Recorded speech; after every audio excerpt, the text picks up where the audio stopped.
Di era modern ini, kita sering terpukau oleh angka-angka digital yang mendefinisikan kekayaan. Nama-nama seperti Elon Musk atau Jeff Bezos sering dianggap sebagai puncak dari akumulasi harta manusia. Kita bicara tentang ratusan miliar dolar, tentang kekuasaan teknologi, dan imperium bisnis yang menggurita. Namun, izinkan saya menarik Anda keluar dari gelembung masa kini. Mari kita mundur 7 abad ke belakang, menuju dataran panas di Afrika Barat. Jika kekayaan para miliarder hari ini bisa dihitung, dicatat dan divisualisasikan dalam grafik saham, maka sosok yang akan kita bahas hari ini memiliki kekayaan yang melampaui kemampuan bahasa untuk mendeskripsikannya. Sejarawan dan ekonom modern bahkan sering kehabisan kata-kata. Majalah Time dan situs Celebrity Net Worth pernah mencoba mengkalkulasinya, namun akhirnya menyimpulkan dengan satu kalimat sederhana. Kekayaannya tak terbayangkan. Dia adalah Mansa Musa, sang raja dari segala raja kekaisaran Mali.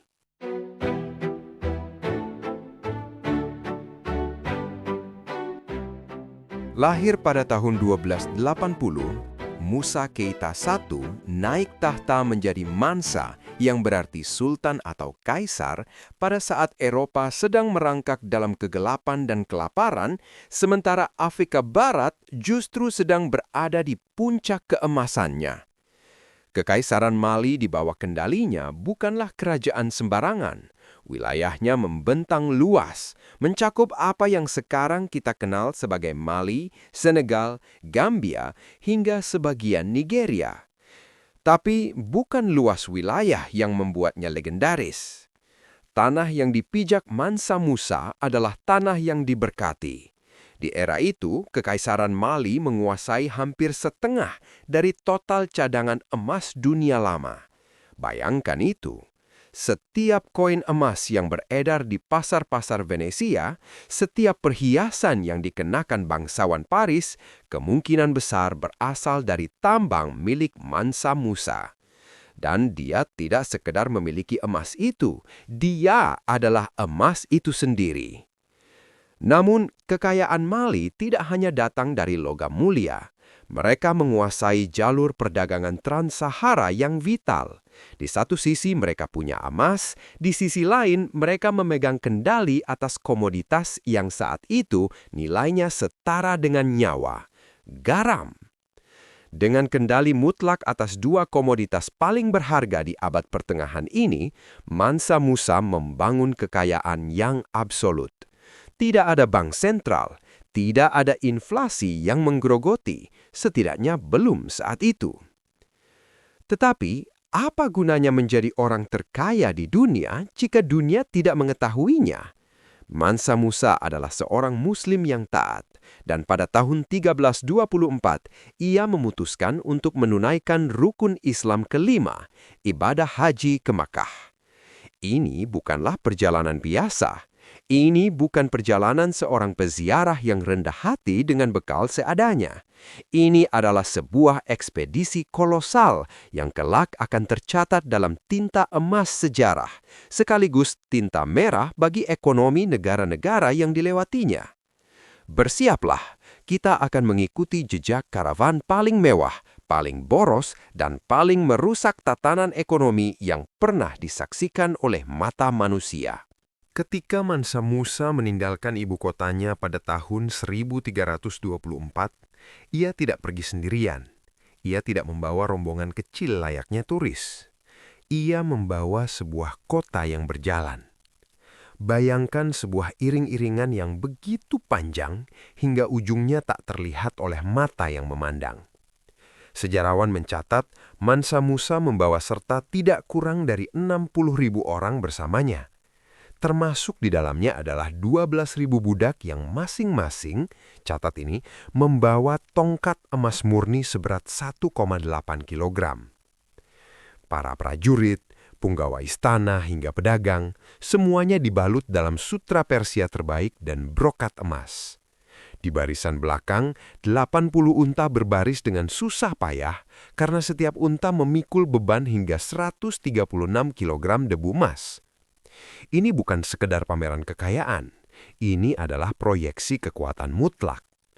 Mansa Musa sedang menunjukkan kepada dunia bahwa Mali bukanlah kerajaan terbelakang di pinggir peta, melainkan pusat peradaban yang makmur. Namun drama sesungguhnya baru dimulai ketika karavan raksasa ini tiba di Kairo, jantung Kesultanan Mamluk di Mesir. Di Kairo, kedatangan Mansa Musa disambut dengan campur aduk antara kekaguman dan ketegangan diplomatik. Ada sebuah anekdot masyhur yang dicatat oleh sejarawan Al-Umari. Saat diminta untuk menghadap Sultan Mesir, Al-Nasir Muhammad, Mansa Musa awalnya menolak untuk mencium tanah di kaki Sultan, sebuah protokol standar kala itu. Dengan harga diri yang tinggi, ia berkata, "Aku datang ke sini hanya untuk berziarah ke rumah Allah." Meski ketegangan sempat terjadi, persahabatan akhirnya terjalin.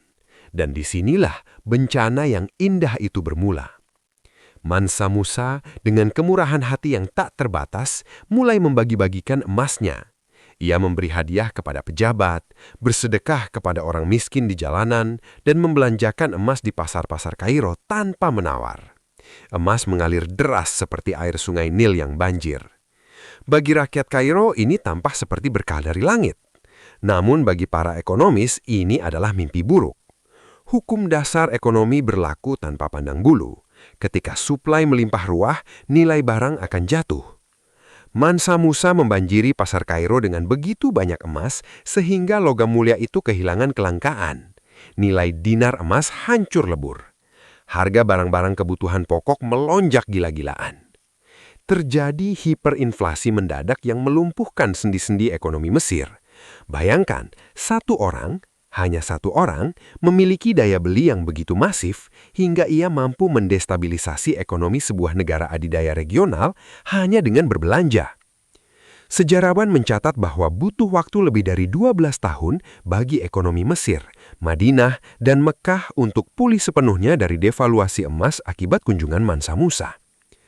Dalam perjalanan pulangnya, konon Mansa Musa menyadari kekacauan ini dan mencoba memperbaiki keadaan dengan meminjam kembali emas-emas yang beredar dengan bunga tinggi, semata-mata untuk menyedot kembali emas dari pasar agar harganya kembali naik.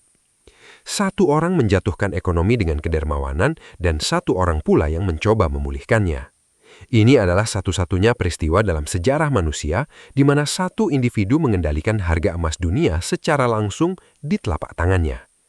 Namun warisan perjalanan ini bukan hanya soal inflasi. Di balik kekacauan ekonomi itu, Mansa Musa membawa pulang sesuatu yang jauh lebih berharga daripada emas.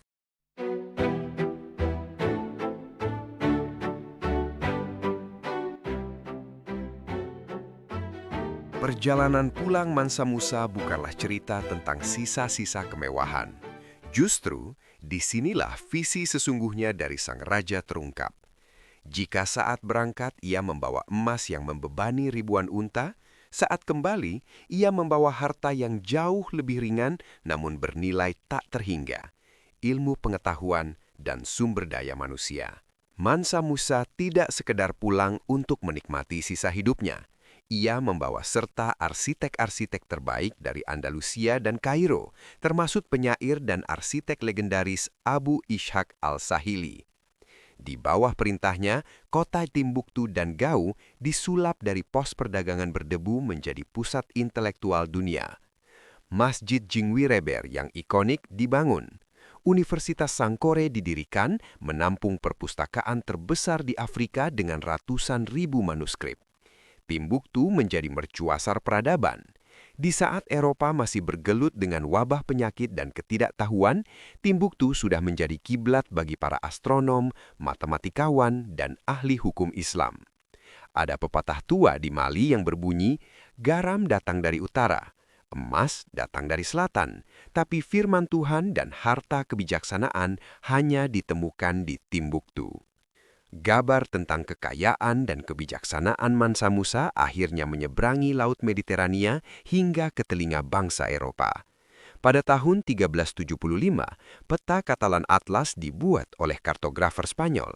Di peta itu, tepat di jantung Afrika Barat, digambarkan sosok raja yang duduk di atas singgasana emas memegang bongkahan emas raksasa di tangan kanannya. Itu adalah representasi visual pertama yang menempatkan Mali di peta geopolitik dunia sebagai kekuatan ekonomi yang disegani. Dunia akhirnya sadar, Afrika bukanlah benua yang gelap, melainkan rumah bagi raja terkaya yang pernah bernapas di muka bumi. Hari ini kekayaan Mansa Musa mungkin sulit dinalar oleh akal sehat kita. Estimasi modern yang menyebut angkanya di atas 400 miliar dolar mungkin hanya perkiraan konservatif. Namun, pelajaran terbesar dari kisah Mansa Musa bukanlah tentang nominal hartanya. Ia mengajarkan kita bahwa kekayaan materi sebanyak apapun itu bisa memicu inflasi dan kehancuran jika tidak dikelola dengan bijak. Namun ketika kekayaan itu dikonversi menjadi peradaban, pendidikan, dan arsitektur, ia menjadi warisan yang abadi. Emas-emas Mansa Musa mungkin sudah lama hilang, tersebar, atau melebur kembali ke tanah. Tapi nama Timbuktu dan legenda Sang Raja Emas tetap hidup, berdiri tegak melawan gerusan waktu selama 7 abad. Mansa Musa membuktikan bahwa menjadi kaya adalah takdir, namun menjadi bermanfaat adalah pilihan.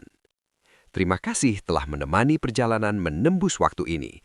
Jika kisah Sang Raja Emas ini membuka wawasan baru bagi Anda, berikan like, bagikan video ini, dan pastikan Anda berlangganan.